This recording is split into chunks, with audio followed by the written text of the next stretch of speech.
புதிய கதைகள். அது ஆத்தங்கரையோரமா இருக்கிற ராஜநகரம் அப்படிங்கிற ஒரு ஊரு. அந்த ஊர்ல தான் வீரையா அப்படிங்கிற ஒரு ஏழை விவசாயி இருந்தாரு. வீரையாவுக்கு சொத்து பத்து இல்லாம இருக்கலாம், ஆனா கொடுத்த வாக்குக்கும் நேர்மைக்கும் ரொம்பவும் பேர் போனவரு. அந்த ஊருக்கு ஒரு பெரிய மனுஷன் இருந்தாரு. அவர் பேரு ராமச்சந்திரையா. ரொம்ப பெரிய பணக்கார. வட்டிக்கு பணம் கொடுத்து வட்டி வரல அவங்கள உண்டு இல்லைன்னு ஆக்கிடுவாரு. ஒரு நாள் வீரையாவோட நேர்மையான வாழ்க்கைக்கு ஒரு சோதனை வந்துச்சு. அந்த சோதனையில அவர் எப்படி ஜெயிச்சாரு அப்படிங்கிறது தான் இந்த கதை. அந்த வருஷம் மழை பெய்யவே மாட்டேன்னு அடம் பிடிச்சு ஊர்ல இருக்கிற குளங்கொட்டை எல்லாமே வத்தி போயிடுச்சு. ராத்திரி நேரம் வீட்டுல விளக்கு வெளிச்சத்துல வீரையாவும் அவனுடைய மனைவியானோ சுப்பம்மாவும் உட்காந்து வருத்தப்பட்டுக்கிட்டு இருந்தாங்க. அவங்க கிட்ட பேசிட்டு போகிறதுக்காக பக்கத்து வீட்டு ராமையாவும் சீதம்மாவும் வந்தாங்க. என்னடா வீரையா, ஏன் இப்படி கவலையா உட்காந்துக்கிட்டு இருக்க? இப்படி கவலையா உட்காந்து வானத்தை பார்த்துக்கிட்டு இருந்தா வானம் பிச்சுக்கிட்டு மழையா பெய்ய போகுது. எல்லாம் நம்ம தலையெழுத்துன்னு விட்டுட்டு போக வேண்டியது தான். அந்த மழைக்கு நம்ம மேலே என்ன கோவமோ? மழை வரலன்னு நான் கவலைப்படலை ரங்கையா. நான் என் நேரம் சரியில்லையேன்னு கவலைப்பட்டுக்கிட்டு இருக்கேன். அந்த ராமச்சந்திர ஐயா கிட்ட பணம் வாங்கி 1 மாதம் ஆக போகுது. நாளையோட அவகாசமும் முடியுது. அவர்கிட்ட 1000 ரூபாய் கடன் வாங்கியிருக்கேன். என்னது 1000 ரூபாவா? நம்ம கிட்ட எண்ணி பார்த்தா ஒரு 100 ரூபாய் கூட இருக்காதேங்க. இதுல 1000 ரூபாய் அவருக்கு கடனை நாளைக்குள்ள நாம எப்படி கட்ட போறோம்? எந்த கடவுளை கையெடுத்து கும்பிட்டா அந்த கடவுள் வந்து நம்மள நாளைக்கு காப்பாத்தோன்னு தெரியலையே. கவலைப்படாத சுப்பம்மா, மழை வராம இருக்கிறது உங்களுக்கு மட்டும் இல்ல, எங்களுக்கும் தான். ஊர்ல எல்லாருக்கும் அதே நிலைமை தான். அந்த விஷயம் அந்த ஜமீன்தாருக்கு மட்டும் தெரியாதா? அவர் அமைதி ஆயிடுவார், விடு. அட, நீ வேற சும்மா இரு சீதா. அந்த ராமச்சந்திர ஐயாவை பற்றி உனக்கு தெரியாது. ரொம்ப கொடுமையான மனுஷன். வசூல் பண்ண நினச்சிட்டா அவ்வளவுதான். ஆமாம், ஏண்டா கடன் வாங்கும் போது எதனா அடகு வச்சிருக்கியா? அடகு எதுவும் வைக்கலடா, ஆனால் ஒரு வாக்கு தான் கொடுத்துருக்கேன். ஐயா, அடுத்த பௌர்ணமிக்குள்ள உங்ககிட்ட வாங்கின பணத்தை வட்டியோடு திருப்பி கொடுக்குறேன். அப்படி ஒரு வேளை கொடுக்க முடியாமல் போயிடுச்சு அப்படின்னா என்னோட 2 ஏக்கர் பூமியை எழுதி கொடுக்குறேன்னு சொல்லியிருக்கேன். அவர் கையில் சத்தியம் பண்ணி வாக்கு கொடுத்துருக்கேன். நாளைக்கு தாண்டா பௌர்ணமி. என்கிட்ட பணம் இல்லை, என் பூமி அவருக்கு போயிடும் போல. ஐயோ அண்ணன், என்னென்ன பண்ணி வச்சிருக்கீங்க? அந்த 2 ஏக்கர்ல தான் நீங்க கஷ்டப்பட்டு உழைக்கிறீங்க. அதுவும் இல்லைன்னா நீங்க என்ன பண்ணுவீங்க? டே வீரையா, எதுக்குடா தேவையில்லாம வாக்கெல்லாம் கொடுக்குற? நாளைக்கு பூமி போயிட்டா என்ன பண்ணுவ? ஒன்று பண்ணு, நாளைக்கு அவரை நேரில் போய் பார்த்து அவரோட காலை பிடிச்சி, ஐயா என்னால் இப்போ பணம் தர முடியலை, இன்னும் கொஞ்சம் அவகாசம் கொடுங்க, உங்கள் பணத்தை திருப்பி கொடுக்குறேன்னு கேளு. இல்லை ரங்கையா, என் உயிரே போனாலும் கொடுத்த வாக்க மீற மாட்டேன். அப்படி வாக்க மீறி எனக்கு பழக்கமும் இல்லை. பொய்ய சொல்லி அந்த பூமியை நான் வச்சுக்கிட்டாலும் அதில் விளையிற விளைச்சல் விஷத்துக்கு சமமாகும். நேர்மை தவறுனா நான் மனுஷனே இல்லை. சுபமா, அந்த நிலப்பத்திரத்தை எடுத்து வை. நாளைக்கு காலையிலேயே ஜமீன்தாரை போய் பார்த்துட்டு அந்த பத்திரத்தை நான் கொடுத்துட்டு வரேன். கூலி வேலைக்கு போயாவது உன்னை நான் நல்லபடியாக பார்த்துப்பேன், ஆனால் கொடுத்த வாக்க மீற மாட்டேன். உங்க விருப்பங்க. உங்க நேர்மையை எதிர்த்து நான் ஜெயிக்க மாட்டேன். என்ன நடக்குதோ அது அப்படியே நடக்கட்டும். அது எல்லாமே அது கடவுளோட விருப்பம்தான். அடுத்த நாள் காலையில சூரியன் உதயமான உடனேயே வீரையா காலையில எழுந்திருச்சு கையில அந்த நிலத்தோட பத்திரத்தை வச்சுக்கிட்டு ஜமீன்தாரு ராமச்சந்திரையாவை பாக்குறதுக்காக போனான். வழியில ஊர் பெரிய மனுஷன் தர்மையாவை பார்த்தான். என்ன வீரையா, காலையிலேயே எங்கே கிளம்பிக்கிட்டு இருக்க? எதுக்கு உன் முகமெல்லாம் வாடி போயிருக்கு? ஜமீன்தாரோட வீட்டுக்கு போகிறேன். ஜமீன்தார்கிட்ட நான் கடன் வாங்கி இன்னையோட அந்த கெடு முடிஞ்சு போச்சு. அதான் என்னோட பூமி பத்திரத்தை அவர்கிட்ட கொடுக்கலான்னு போய்கிட்டு இருக்கேன். ஐயோ, ஏன் வீரையா நீ இவ்வளோ பெரிய கஷ்டத்தில் போய் மாட்டிக்கிட்ட? உனக்கு இருக்கிற அந்த பூமியையும் கொடுத்துட்டா நீ என்ன தான் பண்ணுவ? நான் வேணும்னா வந்து ஜமீன்தார்கிட்ட ஊர் தலைவருங்கிற முறையில் பேசட்டுமா? வேண்டாங்க ஐயா, நான் அவருக்கு வாக்கு கொடுத்துட்டேன். அதை மீறினா அப்புறம் நல்லா இருக்காது. என் தலையில் என்ன எழுதியிருக்கோ அதுபடியே நடக்கட்டுங்க. நீ உண்மையிலேயே ரொம்ப நேர்மையானவன் வீரையா. கடவுள் உனக்கு எந்த குறையும் வைக்க மாட்டாரு. போயிட்டு வா. தர்மையா அப்படின்னு சொல்லிட்டு அங்கிருந்து போயிட்டாரு. வீரையா போய்கிட்டு இருக்கும்போது வழியில ஒரு ஆலமரத்துக்கு கீழே ஒரு பை கிடந்ததை அவன் பார்த்தான். அப்போ வீரையா அதை எடுத்து, என்ன இது? வழியில ஏதோ பை விழுந்து கிடக்குதே, ஏன் இவ்வளோ கனமா இருக்கு? வீரையா அந்த பையோட கயிறை பிரிச்சு பார்த்தா அதுக்குள்ள பளபளன்னு ஜொலிக்கிற நூத்துக்கணக்குல இருக்கிற தங்க காசுகள் இருந்துச்சு.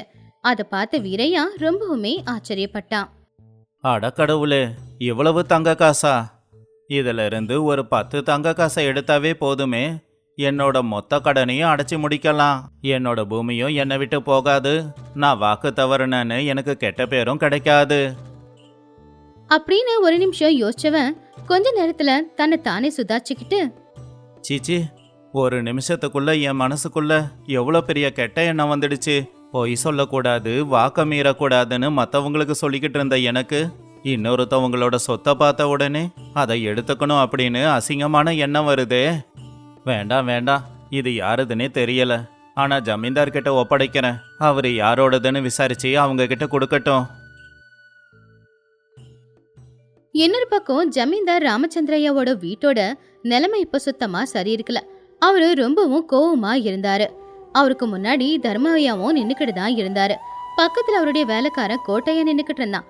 கோட்டையாவை பார்த்து ராமச்சந்திரையா ரொம்பவும் கோவமா, டே கோட்டையா, உன்னோட தோலை உரிச்சு உப்பு கண்டம் போட போறேன் பாரு. பக்கத்து ஒரு வியாபாரிங்க சங்கத்துல இருந்து எனக்கு கொடுத்து விட்ட 1000 தங்க காசு இருந்த பைய வர வழியில எங்கடா தொலைச்ச? அதை என்னோட பணம்னு நினைச்சியா? அதிகாரிங்களுக்கு தர வேண்டியது. இன்னைக்கு சாயந்தரத்துக்குள்ள அதை நீ கொண்டு வரல, உன்னை இந்த ஊருக்கு நடுவுல இருக்கிற மரத்துல கட்டி போட்டுட்டு 1000 சாட்டை அடிய குடுக்க வைப்பேன் பாரு. ஐயா ஐயா, கொஞ்சம் எனக்காக பாருங்க ஐயா, நான் வேணும்னு பண்ணலங்க ஐயா. வர வழியில எங்க விழுந்துச்சுன்னே தெரியல. வழி முழுக்க தேடி பார்த்தங்க, எங்கேயுமே கிடைக்கல. தயவு செஞ்சு என்னை விட்டுடுங்க ஐயா. அமைதியா இருங்க ராமச்சந்திர ஐயா, அவன் தெரிஞ்சே வேணும்னு பண்ணலையே, ஏதோ ஏழை பையன் தெரியாம பண்ணிட்டான், மன்னிச்சு விட்டுடுங்க. அவன் உயிருக்கு எந்த ஆபத்தும் வரக்கூடாதுல்ல. நான் மட்டும் என்னதான் பண்ண முடியும்? அந்த பணம் அரசாங்கத்துக்கு போய் சேர வேண்டியது. அதை நான் கட்டாம விட்டுட்டா அவங்க எல்லாரும் சேர்ந்து என் மேல கேஸ் போடுவாங்க. அவங்க அப்படி பேசிக்கிட்டு இருக்கும்போது வீரையா அவனுக்கு கிடைச்ச பையை எடுத்துக்கிட்டு ராமச்சந்திரையாவோட வீட்டுக்குள்ள வந்தான். ஐயா கும்பிடுறாங்க ஐயா.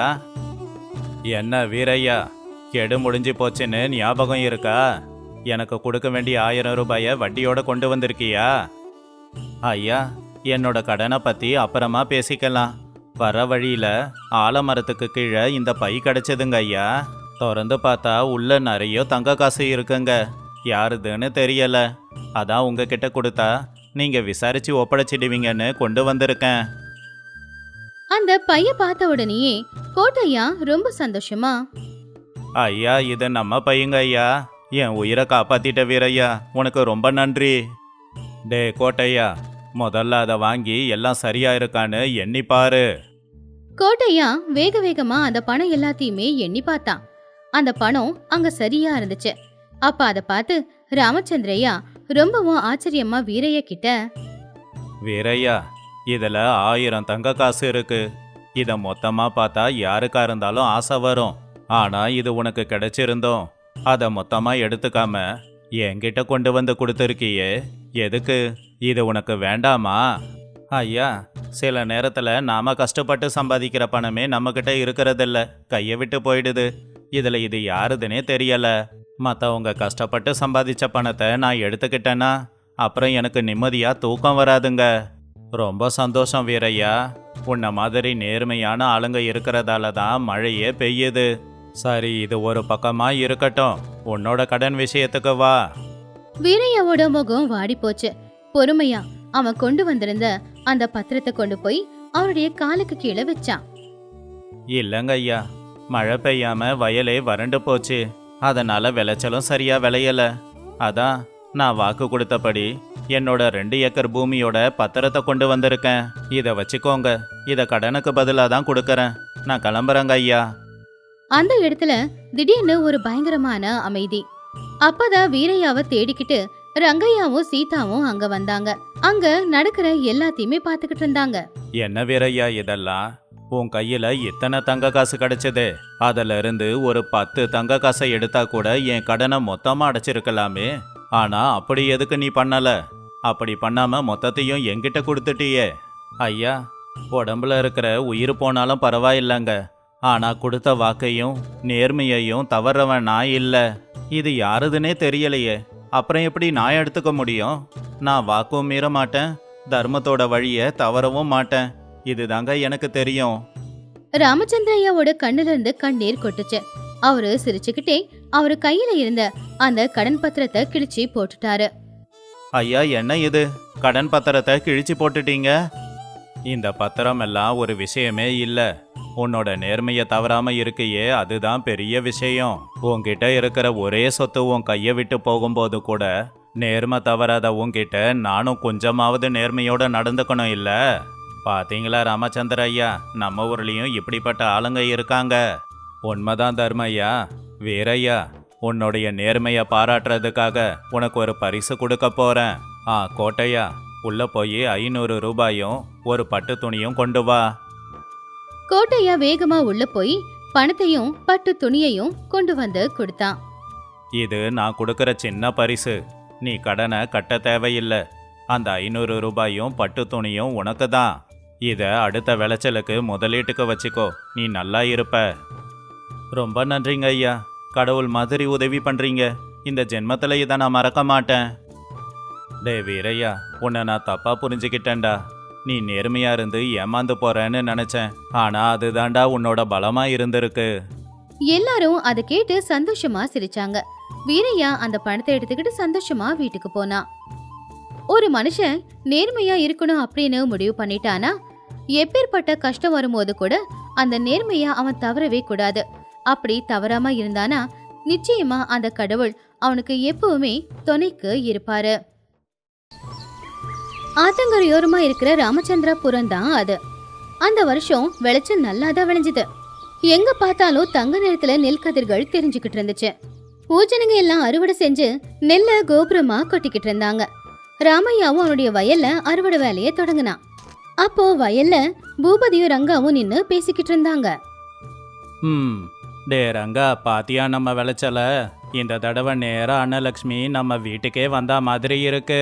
பட்டணத்துல இருந்து வியாபாரிங்க வந்திருக்காங்க. மூட்டைக்கு 10 ரூபாய் தரேன்னு சொல்றாங்க. நான் இருக்கிற எல்லா தானியத்தையும் கொண்டு போய் விற்க தான் போறேன். அந்த பணத்தை வச்சு என் பொண்டாட்டிக்கு ஒட்டியான செய்யலான்னு இருக்கேன். வீட்டுக்கு வெள்ளையும் அடிக்கணும், சந்தோஷமா வாழணும்ல. அப்படிங்களா ஐயா? 10 ரூபாயா தராங்க? அப்ப நானும் எல்லாத்தையும் வித்துடுறேன். எங்கிட்டையும் கொஞ்சம் காசு கிடைக்கும். இந்த பண்டிகைக்கு பசங்களுக்கு புது துணியாவது வாங்குவேன். வித்துடு, இப்பவே வித்தாதான். அப்புறம் விலை குறைஞ்சி போச்சுன்னா இந்த வேலை அப்புறம் கிடைக்காது. கையில கொஞ்சம் பணம் இருந்தா தானடா சந்தோஷமா வாழ முடியும். என்ன ராமையா, நீ எதுக்காக யோசிச்சுக்கிட்டு இருக்க? அந்த வியாபாரி உன்கிட்ட இருக்கிற நெல்லையும் தான் கேட்கறான். கொடுத்துடு, நிறைய லாபம் கிடைக்கும்பா. இல்லைங்க ஐயா, இந்த தடவை நெல்லை விற்கலான்னு எனக்கு தோணல. நான் நெல் எல்லாத்தையுமே பத்திரமா வைக்கலான்னு நினைக்கிறேன். வீட்டுக்கு போக அப்படியே கொஞ்சம் ஏழைங்களுக்கு கொடுத்தது போக மிச்சத்தை நான் பத்திரமா வச்சுக்கிறேன். இந்த தடவை நெல்லை விற்கிறதுல எனக்கு சுத்தமாக விருப்பம் இல்லை. ஐயோ ராமையா, உனக்கு என்ன பைத்தியமா பிடிச்சிருக்கு? நெல்லை விற்க மாட்டேன்னு சொல்றியே. மூட்டைக்கு 10 ரூபா. 10 ரூபாங்கிறது எனக்கு தெரிஞ்சு கிடைக்காத வேலை. எடுத்து வச்சா பூச்சி பிடிக்கும், எலி சாப்பிடும். அதுவே பணமா மாத்திக்கிட்டா அது உனக்கு நிறைய பயன்படும். என் பேச்ச கேளு, இந்த நெல்லை சீக்கிரம் வித்துடு. நெல்லை வித்து பணமா மாத்திக்கலாம். ஆனா பசி எடுத்தா பணத்தை சாப்பிட முடியுமா? எனக்கு என்னமோ அடுத்து வர்ற காலம் சரியா இருக்காது அப்படின்னு தோணுது. பறவைங்களோட சத்தம், காத்து வீசுற வேகத்தை பார்த்தா அடுத்த வருஷம் சரியா மழை பெய்யாதோன்னு தோணுது. எறும்புங்க கூட தேவையான உணவுகளை சேர்த்து வைக்கிறத நான் பார்த்தேன். இது எல்லாம் வறட்சிக்கான அறிகுறிங்க. ஒருவேளை வறட்சி வந்தா இந்த நெல் நமக்கு பயன்படுமே. ஐயோ ராமையா, என்ன நீ பழைய காலத்து ஆள் மாதிரி பேசுற? பஞ்சாங்க குறிக்கிற ஐயரு கூட இந்த வருஷம் மழை பெய்யும்னு தான் சொல்லியிருக்காரு. ஆனா நீ பயத்துல நெல்லை விற்க மாட்டேன்னு சொல்ற. நெல் விலை குறைஞ்சி போச்சுன்னா அப்புறம் உனக்கு நஷ்டமாயிடும். உன் பயந்தான் உன்னோட எதிரி. ஆமா ராமையா அண்ணன், பூபதி ஐயா சொல்றது உண்மைதான். பணம் இருந்தா அப்புறமா அரிசி கூட வாங்கிக்கலாம்ல. நான் எல்லா நெல்லையும் விற்க போறேன். எனக்கு பண தேவை அதிகமா இருக்கு. அது உன்னோட விருப்பம், ஆனா நான் விற்க போறதில்ல. டேய் வீரையா, இந்த நெல் எல்லாத்தையும் பையில போடு. பத்திரமா மழை வரதுக்குள்ள வீட்டுக்கு கொண்டு போகலாம். மழை வரதுக்கு முன்னாடி எல்லா வேலையும் முடிஞ்சிருக்கணும். ராமையா அந்த நெல் எல்லாத்தையுமே எடுத்துக்கிட்டு வீட்டுக்கு வந்தான். வீட்டுல இருக்கிற ஒரு பெரிய கூடையில அந்த எல்லா நெல்லையுமே கொட்டலான்னு பாத்துக்கிட்டு இருந்தப்போ அத பார்த்து அவனுடைய மனைவியான கௌரி வெளியில வந்தா. ஏங்க, என்ன பண்ணிக்கிட்டு இருக்கீங்க? ஊர்ல இருக்கிற எல்லாரும் விளைச்சல வித்து நகை வாங்கிக்கிறாங்க. பக்கத்து வீட்டு பூபதி ஐயா அவங்க பொண்டாட்டிக்கு ஒட்டியானம் வாங்கி கொடுத்திருக்காரு. அந்த அம்மா ஒட்டியானத்தை போட்டுக்கிட்டு ஊரெல்லாம் சுத்திக்கிட்டு இருக்கு. நீங்க என்னமோ எல்லாத்தையும் விற்காம கொண்டு வந்து பத்திரமா வச்சுக்கிட்டு இருக்கீங்க. உங்களுக்கு பணம் முக்கியம் இல்லையா? எனக்கும் ஆசையெல்லாம் இருக்கும்ல. கௌரி, நகை அலங்காரத்துக்கு நல்லா இருக்கும், ஆனா பசி வந்தா சாப்பிட சாப்பாடு தானே வேணும். அந்த பூபதிக்கு ஆடம்பரம் அதிகம், ஆனா யோசிக்கிற திறன் அவன்கிட்ட கிடையாது. எறும்புங்க அதோட முட்டைங்களை உயரமான இடத்துக்கு கொண்டு போகல. பறவைங்க அதுங்களோட கூடுகளை கீழே கட்டுதுங்க. இதெல்லாம் வறட்சிக்கான அடையாளம். நாம ஜாக்கிரதையா இருக்கணும்ல. நீங்க வேற ஏதோதோ நம்பிக்கிட்டு ஏமாந்துக்கிட்டு இருக்கீங்க. கையில பணம் இருந்துச்சுன்னா வறட்சி வரும்போது வாழ்ந்துக்கலாம், எது வேணும்னாலும் கொண்டு வந்துக்கலாம். வறட்சி வந்தா விளைச்சல் விளையாது. அப்போ உன்கிட்ட கோடி ரூபாய் இருந்தா கூட ஒரு பிடி அரிசி வாங்க முடியாது. பெரியவங்க தானியத்தை தான் லக்ஷ்மின்னு சொன்னாங்க, தனத்தை லக்ஷ்மின்னு சொல்லல. நம்ம கிட்ட தானியம் இருந்தா நாம மட்டும் இல்ல, நம்ம கூட இருக்கிற அத்தனை பேரும் வயிறார சாப்பிடலாம். இந்த தானியம் வீட்டில் இருந்தா தான் எனக்கு சந்தோஷம். நாளைக்கு நாம கஷ்டப்படக்கூடாது அப்படின்னா இன்னைக்கு கொஞ்சம் விட்டு கொடுத்து தான் ஆகணும். சரிங்க, நீங்க என்ன சொன்னாலும் சரியாதான் இருக்கும். நீங்க முன்ஜாக்கிரதையா இருக்கிறதுல தப்பு இல்ல. ஆனா பக்கத்து வீட்டுக்காரங்க எல்லாம் நகையை போட்டுக்கிட்டு பெருமையா சுத்தும் போது கொஞ்சம் கஷ்டமா இருக்கு, அவ்வளவுதான். அந்த பெருமை எத்தனை நாளைக்கு இருக்குன்னு பார்க்கலாம். அடுத்த வருஷம் மழை பெய்யலனா இந்த நெல்லுக்கே விலை அதிகமாக இருக்கும். அப்போ இந்த நெல்லை விற்று அந்த பணத்தில் உனக்கு காசி மாலை வாங்கி தரேன். இப்படி 6 மாசம் போச்சு. ராமையா நினைச்ச மாதிரி தான் நடந்துச்சு. அந்த வருஷம் மழை பெய்யல. ஆகாயத்துல இருந்து மழையும் பெய்யல. கிணத்துல ஆத்துல இருந்த தண்ணி எல்லாமே வத்தி போச்சு. அந்த வருஷம் போட்ட விளைச்சலும் வீணாதான் போச்சு. ஊரு பஞ்சாயத்துல விவசாயிங்க எல்லாருமே கவலையோட உட்காந்துக்கிட்டு இருந்தாங்க. அந்த ஊரோட தலைவரும் அங்கதான் இருந்தாரு. என்னையா ஊர் ஜனங்களா, வறட்சி வரும்னு எதிர்பார்க்கல. இப்போ வறட்சி வந்துடுச்சு. நமக்கும் சாப்பாடு இல்லை, ஆடு மாடுங்களுக்கும் உணவு இல்லை. பக்கத்து ஊரில் ஏற்கனவே திருட்டுத்தனம் அதிகமாயிடுச்சான். அரசாங்கத்திலிருந்து உதவி கிடைக்கிற வரைக்கும் நாம் என்ன பண்ண போகிறோம்? ஆமாம் பெரிய ஐயா, என் வயலில் போட்ட மிளகா விதை எல்லாமே வீணாக போச்சு. செலவு பண்ண பணம் கூட வரலை. கையில் ₹1 கூட இல்லை. என் பொண்டாட்டி ஒட்டியானத்தை அடகு வச்ச பணம் கூட செலவாயிடுச்சு. அரிசி வாங்கலான்னா சந்தையில் அரிசியே இல்லை. அப்படியே இருந்தாலும் ஒரு மூட்டை ₹100 சொல்கிறாங்க. இது வியாபாரமா இல்லை பகல் கொள்ளையா? என் நிலமை அதை விட மோசமாக இருக்குங்க ஐயா. இருந்த நெல் எல்லாத்தையும் விற்று கடனை தீர்த்துட்டேன். இப்போ வீட்டில் சாப்பிட அரிசி கூட இல்லை. பசங்க எல்லாரும் பட்டினியாக இருக்காங்க. அப்பா பசிக்குதுன்னு கேட்கும்போது அதை கேட்டு என்னால் எதுவும் செய்ய முடியலை. நான்லாம் ஏன் தான் உயிரோடு இருக்கணும்? ராமையா, எல்லாரும் அன்னைக்கு நெல்லை விற்றப்போ நீ விற்கலையாமே. எல்லாரும் அன்னைக்கு உன்னை பயந்தாங்கோலின்னு சொன்னாங்க. இப்போ உன் நிலைமை எப்படி இருக்கு? ஐயா, கடவுளோட புண்ணியத்தில் என் வீட்டில் சாப்பாட்டுக்கு எந்த பிரச்சனையும் இல்லை. இதெல்லாம் வரும்னு தெரிஞ்சுதான் நான் நெல்லை விற்காம பத்திரமா வச்சுக்கிட்டேன். பசுமாடுங்களுக்கு தேவையான காஞ்ச புல்லையும் நான் எடுத்து வச்சிட்டேங்க ஐயா. இப்போ என் குடும்பத்தை சேர்ந்தவங்க 1 வருஷத்துக்கு நிம்மதியாக இருக்கலாம். பார்த்தீங்களா, இவனுக்கு எல்லாமே தெரிஞ்சிருக்கு. ஆனால் ஒரு வார்த்தை நம்மக்கிட்ட சொன்னானா இப்போ ஊரே பட்டினியில் இருக்கும்போது இவன் மட்டும் சந்தோஷமா வாழறான். உனக்கு முன்னாடியே தெரியும்னா எங்ககிட்ட ஏன் நீ சொல்லல? பூபதி, நான் அன்னைக்கே சொன்னேன் நெல்லை விற்காத, வறட்சி வர மாதிரி இருக்குன்னு. நீ கேட்டியா? அன்னைக்கு நீ என்ன கிண்டல் பண்ண. பணம் இருந்தா எதை வேணுனாலும் வாங்கலான்னு சொன்னியே. இப்போ உன் பணத்தை வச்சு எதை வேணுனாலும் வாங்கிக்கோ. உன்னோட திமிரால தான் இப்போ நீ அழிஞ்சு நிற்கிற. அதுக்கு அரிசி இருக்கணுமே நான் வாங்குறதுக்கு. இப்போ எங்கேயுமே அரிசி கிடையாது. இப்போ பணம் கூட காகிதமாக தான் தெரியுது. பூபதி, ராமையா மேலே குறை சொல்லாத. அவன் முன்ஜாக்கிரதையாக இருந்திருக்கான். நாம தான் எல்லாத்தையும் இழந்து நிற்கிறோம். ராமையா, இப்போ ஊரோட நிலைமை சுத்தமாக சரியில்லை. உன்கிட்ட இருக்கிற நெல்லை கொஞ்சம் ஊர் ஜனங்களுக்கு விற்கிறியா? நியாயமான விலைக்கு கொடு. இதை செஞ்சா பெரிய உதவியாக இருக்கும். ஐயா, இது வியாபாரம் பேசுறதுக்கான நேரம் இல்லை. என்கிட்ட இருக்கிறத நான் விற்கிறேன்னு சொல்லலை, ஆனால் பங்கிட்டு கொடுக்குறேன். என் ஊர் ஜனங்க பட்டினியோடு இருக்கிறத என்னால் பார்க்க முடியாது. நான் எடுத்து வச்சிருக்கிற நெல் எனக்கு மட்டும் சொந்தம் இல்லை, நம்ம எல்லாருக்கும் சொந்தம்தான். நாளைக்கு காலையில் என் வீட்டுக்கு வாங்க. நான் எல்லாருக்குமே பங்கிட்டு கொடுக்கறேன். ராமையாவோட வீட்டுக்கு முன்னாடி ஊஜனங்க எல்லாரும் வந்து நின்னாங்க. ரங்கையா, இந்த ஒரு மூட்டை நெல்லை நீ கொண்டு போய் பசங்களுக்கு கஞ்சி காய்ச்சி கொடு. பணம் இப்ப தர வேண்டாம், அடுத்த வருஷம் விளைச்சல் வந்ததுக்கப்புறம் கொடு. உன் பசங்களோட பசி தீந்தா போதும். நீ என் குலதெய்வம் ராமையா. அன்னைக்கு நீ சொன்னதை நான் கேட்கல. நான் எல்லா நெல்லையுமே வித்துட்டேன். நீ செஞ்ச இந்த உதவியை நான் எப்பவுமே மறக்க மாட்டேன். எல்லாரும் கேளுங்க, நெல்லை இடிச்சு வர உமியை எடுத்து மாடுங்களுக்கு சாப்பிட போடுங்க. வீணாக்காதீங்க. இந்த வறட்சி காலம் முடிகிற வரைக்கும் நாம எதுவுமே வீணாக்காம பத்திரமா பாத்துக்கணும். எல்லாரும் நெல்லை வாங்கிக்கிட்டு போய்கிட்டு இருந்தாங்க. ஆனா பூபதி மட்டும் போகல. அவன் திமிர அவனை இழுத்து பிடிச்சுக்கிட்டு இருந்துச்சு. ராமையா கிட்ட கை நீட்டுறதான். நேத்து என்ன எல்லாரும் முன்னாடி அவமானப்படுத்தினா அவன்கிட்ட நான் கை நீட்ட மாட்டேன்னு நினைச்சான். அன்னைக்கு சாயந்தர நேரம் பூபதியோட வீட்டுல பசங்க பசியால தவிச்சுக்கிட்டு இருந்தாங்க. அவங்க பொண்டாட்டி சண்டை போட்டாங்க. உங்க கௌரவம் மண்ணோட மண்ணா போக, அங்க ராமையா எல்லாருக்குமே நெல்லை கொடுத்துக்கிட்டு இருக்காரு. நீங்களும் போக வேண்டியது தானே? அவர்கிட்ட இருந்து நெல்லு கேட்க வேண்டியது தானே? நம்ம வீட்டுல பசங்க பட்னியா இருக்காங்க. அவங்க பசியை விட உங்க கௌரவம் உங்களுக்கு முக்கியமா போச்சா என்ன? ஒழுங்கு மரியாதையா எழுந்திருச்சு போங்க.